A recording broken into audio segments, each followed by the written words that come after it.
if he didn't have the vaccine only a few months before, I can't imagine how poorly he would have been. Last week, I had one of those calls from my youngest school, one of the calls that no parent ever wants to have, to tell you that an ambulance has been called for your child.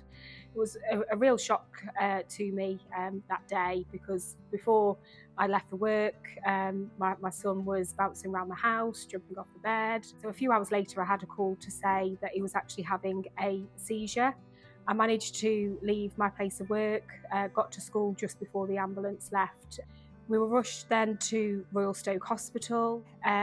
He underwent several swabs and blood tests to try and establish the cause of the seizure, which lasted 40 minutes. We had swab results back which told us that he actually had influenza. He actually had his flu vaccine at school back in October. And actually the vaccine supported him not to be any more poorly than he was. But if he didn't have the vaccine only a few months before, I can't imagine how poorly he would have been.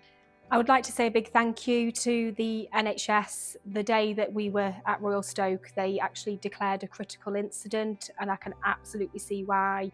So when I spoke to the doctors and the nurses at the hospital, they were saying to me that this year flu is everywhere. I did ask at the time, gosh, it is so busy today, and they said, yeah, everyone waiting out there is here with the flu.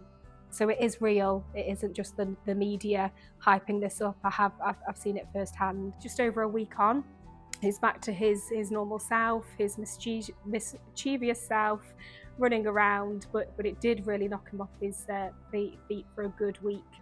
And it's also made myself and my husband realise the importance of not only protecting ourselves, but other vulnerable people that we work with. We both work within the care industry, and actually we should be taking responsibility for protecting others. So I just wanted to share firsthand the impact that the flu has on people. It isn't just a normal cold, it is really quite serious for people. I know when we talk about lots of different vaccinations that are available for so many different things for our children, it is always a big decision for any parent to make.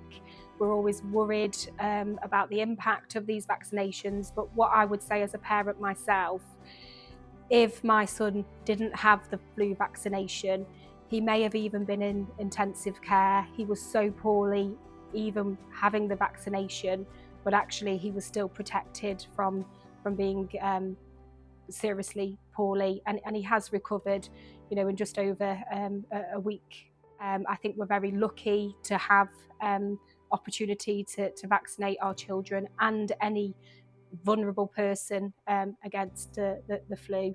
So my advice would be, please do consider vaccinations, especially the flu vaccination, when you're offered this.